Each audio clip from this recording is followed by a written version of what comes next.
আমি আল্লাহকে সবচেয়ে বেশি জানি। আনা আতকাকুম, তোমাদের মধ্যে সবচেয়ে বেশি মুত্তাকি, আল্লাহকে ভয় করি আমি। আমি সর্বোচ্চ মাত্রার তাকওয়া, আল্লাহ ভীতি ছিল এবং আল্লাহ তাআলার হুকুম আহকামের সূক্ষ্মাতি সূক্ষ্ম সব বিষয় তিনি সবচেয়ে বেশি জানতেন। তাহলে যিনি আল্লাহ তাআলাকে সর্বোচ্চ ভয় করতেন, সারা বছর আল্লাহকে স্মরণ করতেন, দিবানিশি আল্লাহ তাআলার ধ্যানেই মশগুল থাকতেন, তবুও তিনি রমজানের আশা করতেন। মূলত এই মুহূর্তে সারা পৃথিবীর ইমানদার মুসলমান যাদের কলিজার ভিতরে আখিরাত আছে, পরকালের ফিকির আছে, কবর হাসরের ভয় আছে, পরকাল নিয়ে যাদের ভাবনা চিন্তা আছে, তাদের সবচেয়ে আকাঙ্ক্ষার বস্তু, অপেক্ষার মাস মাহে রমজান। মাহে রমজান, মাহে রমজান ইমানদারের জন্য ভিন্ন কিছু। মাহে রমজান ইমানদারের অপেক্ষার মাস, প্রতীক্ষার মাস। কেন? আখিরাতের আশায়, নেকি অর্জনের আশায়, জাহান্নাম থেকে বাঁচার আশায়, নিজের জিন্দিগিকে আখিরাতের আলোকে দামি বানানোর আশায়। এজন্য মাহে রমজানের কদর দিল থেকে যেই মোমেন অনুভব করে না, এটা তার ইমানের ঘাটতি, এটা তার রাসূলুল্লাহ সাল্লাল্লাহু আলাইহি ওয়াসাল্লামের মহব্বতের ঘাটতি। আমাদের প্রিয় নবী সাল্লাল্লাহু আলাইহি ওয়াসাল্লাম লাগাতার 2 মাস রমজানের পূর্বেই রমজানের জন্য দোয়া করতেন, অপেক্ষা করতেন, আল্লাহ তাআলার কাছে রমজান পর্যন্ত হায়াত ভিক্ষা চাইতেন, আবেদন করতেন, আল্লাহুম্মা বারিক লানা ফি রাজাব ওয়া শাবান ওয়া বাল্লিগনা রমাদান। তাইলে 2 মাস রজব এবং শাবান, মানে রমজানের আগের আরবি 2 মাসের নাম হলো রজব এবং শাবান। এই মুহূর্তে চলতেছে শাবান। এই 2টা মাস আল্লাহর নবী সাল্লাল্লাহু আলাইহি সাল্লাম লাগাতার অপেক্ষা করতেন মাহে রমজানের জন্য, রমজানকে পেতে চাইতেন, রমজানের নেকি, রমজানের রহমত, মাগফিরাত, নাজাত অর্জন করতে চাইতেন। অথচ আল্লাহর নবী সাল্লাল্লাহু আলাইহি ওয়াসাল্লামের নেকির কোনো কমতি ছিল না। সারা বছর তিনি আল্লাহ তাআলার ইবাদত এবং বন্দিগির মধ্যে সামান্যতম কোনো ঘাটতি করতেন না। সারা বছরই তিনি সমান তালে আল্লাহ তাআলার ইবাদতের মধ্যেই ডুবা ছিলেন। হযরত আয়েশা রাদিয়াল্লাহু তাআলা আনহা বলেন, হাদিসে আছে যে কানা রাসূলুল্লাহ সাল্লাল্লাহু আলাইহি ওয়াসাল্লাম ইয়াযকুরুল্লাহ ফি কুল্লি আহয়ানিহি। রাসূলুল্লাহ সাল্লাল্লাহু আলাইহি ওয়াসাল্লাম সর্বদাই আল্লাহ তাআলার জিকির করতেন। তাহলে যিনি সারা বছর সব সময় সর্বদাই আল্লাহ তাআলার বন্দিগিতে লিপ্ত থাকতেন। বুখারী শরীফের হাদিসের মধ্যে আছে, আনা আ'লামুকুম বিল্লাহ, আমি আল্লাহকে সবচেয়ে বেশি জানি। নবীজি বলছেন, আনা আতকাকুম, তোমাদের মধ্যে সবচেয়ে বেশি মুত্তাকি, আল্লাহকে ভয় করি আমি। আমি তাহলে রাসূলুল্লাহ সাল্লাল্লাহু আলাইহি সাল্লামের মধ্যে সর্বোচ্চ মাত্রার তাকওয়া, আল্লাহ ভীতি ছিল এবং আল্লাহ তাআলার হুকুম আহকামের সূক্ষ্মাতি সূক্ষ্ম সব বিষয় তিনি সবচেয়ে বেশি জানতেন। তাহলে যিনি আল্লাহ তাআলাকে সর্বোচ্চ ভয় করতেন, সারা বছর আল্লাহকে স্মরণ করতেন, দিবানিশি আল্লাহ তাআলার ধ্যানেই মশগুল থাকতেন, তবুও তিনি রমজানের আশা করতেন 2 মাস আগে থাকতেন। তাহলে যার নেকির কোনো ঘাটতি নাই, কমতি নাই, তারপরও তিনি যেহেতু রমজানকে পেতে চাইতেন, তো যেখানে আমাদের 11 মাসে নেক আমলের ভীষণ ঘাটতি, আমাদের নেকি কোথায়? গুনাই গুনাহ, আমাদের নাফরমানিই বেশি, আল্লাহর অবাধ্যতা, আল্লাহর নাফরমানি করা, এটাই আমাদের জিন্দিগিতে বেশি। সেই হিসাবে গুনাহ মাফের জন্য, নেকি অর্জনের জন্য, আখিরাত অর্জনের জন্য আমাদের আরও বেশি পরিমাণ রমজানের জন্য অপেক্ষা করা উচিত, আবেগ, মহব্বত, দোয়া কামনা করা উচিত। কিন্তু আফসোসের বিষয় হলো উম্মত রমজান আসে, রমজান যায়, নির্দিষ্ট শুধু কেবল সকাল সন্ধ্যা কিছু মানুষ আমরা উপাস থাকি, ইফতার খাই, সেহরি খাই, কিন্তু রমজানের যে মাকসাদ, প্রাণ, রূহ, সেটার অর্জন হয় না। কারণ রমজানের মূল মাকসাদ যেটা ছিল as-সাওম, অর্থ বিরত থাকা।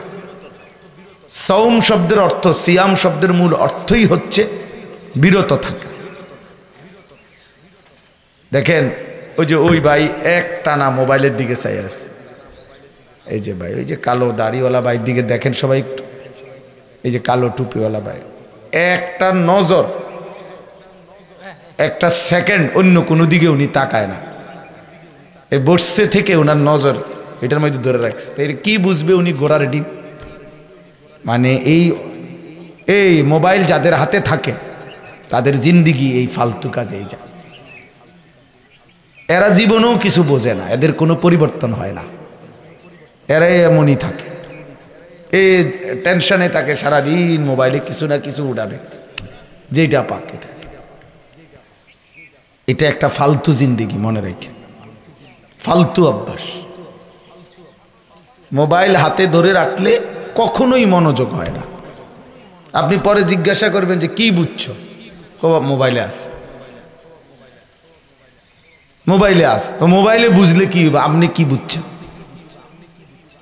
আপনি কি বুঝলেন সেটা বলেন। এই জন্য এটা একটা গুরুত্বপূর্ণ মানুষের মধ্যে। ওই যে ওই ভাই, হ্যাঁ বাংলা বোঝেও না, ব্যাককল কাকে বলে, বেওকুফ কি পরিমাণ হয় দেখছেন।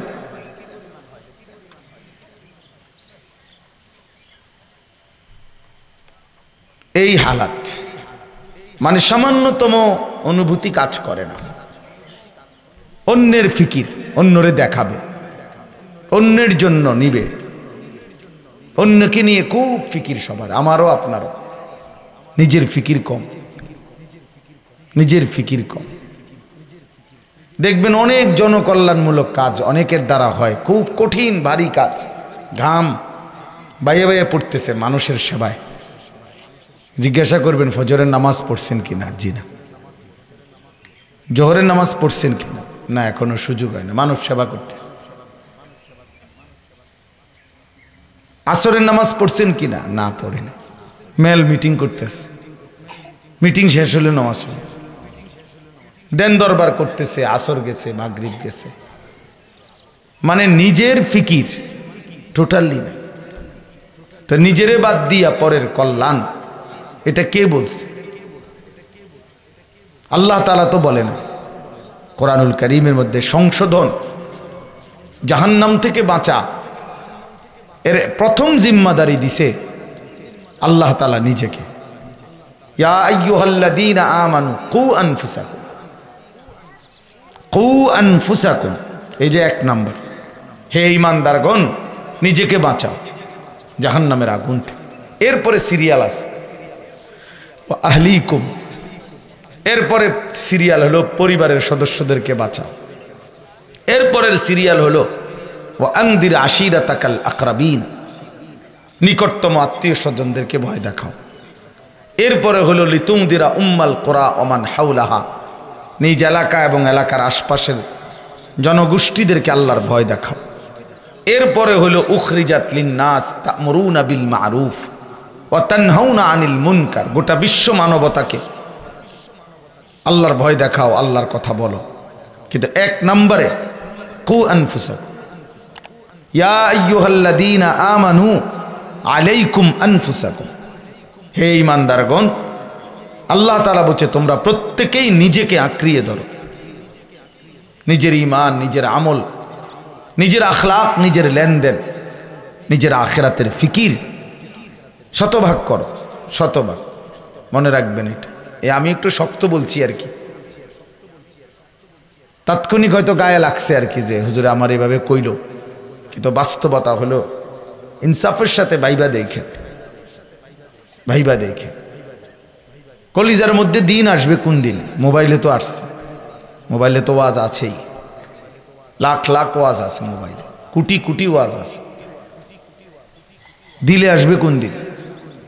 জিন্দেগিতে আসবে কোন দিন? নিজের হবে কোন দিন?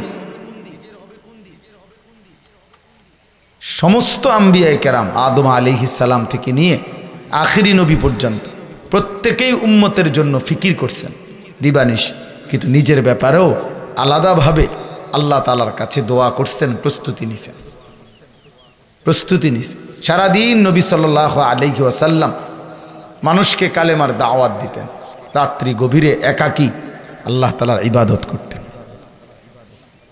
একাকী আবার জিকির তেলাওয়াত তাহাজ্জুদে লেগে থাকতেন। আমরা কিতাবে পড়ছি হযরত ওমর রাদিয়াল্লাহু তাআলা আনহু 10.5 বছর মুসলমানদের খলিফা ছিলেন, বাদশাহ, অর্ধ পৃথিবীর বাদশাহী করছেন। তিনি দিনের বেলাও লাগাতার কখনো ঘুমাইতেন না, এই 10.5 বছর রাত্রিবেলাও লাগাতার ঘুমাইতেন না, মাঝে মধ্যে সামান্য কিছু সময় বিশ্রাম করতেন, অল্প স্বল্প, কিন্তু ঘুম যেটাকে বলে 4 ঘন্টা 5 ঘন্টা 6 ঘন্টা এরকম ঘুম তিনি রাতেও যাইতেন না, দিনেও যাইতেন না। 10.5 বছরে যখন খলিফা ছিলেন তো ওনাকে জিজ্ঞাসা করছে, আমিরুল মুমিনিন আপনি ঘুমান না কেন, রাতেও না দিনেও না? তখন তিনি বলতেন, উত্তর দিছেন, রাতে ঘুমাই না নিজের প্রয়োজনে, দিনে ঘুমাই না মানুষের প্রয়োজনে। দিনে ঘুমাইলে আমার প্রজা, আমার জনসাধারণের প্রয়োজন পূরণ করবে কে, শুনবে কে তাইলে? আর রাতে ঘুমাই না, রাতে যদি আমি ঘুমাই তো আমার আখেরাত সাজাবো কখন? আমার আখেরাত আমি সাজাবো কখন? আমার পরকাল আমি সাজাবো কখন? আমার কবর সাজাবো কখন? এই জন্য রাতে ঘুমাই না নিজের প্রয়োজনে, দিনে ঘুমাই না মানুষের প্রয়োজন। এই ছিল ফিকির। তাইলে যারা যত বেশি সত্যিকার অর্থে মানব দরদি, নিজেকে বাদ দিয়ে না, নিজেকে বাদ দিয়ে কোনো সুযোগ নাই, কোনো সুযোগ নেই, এটা হিসাব রাখতে হবে।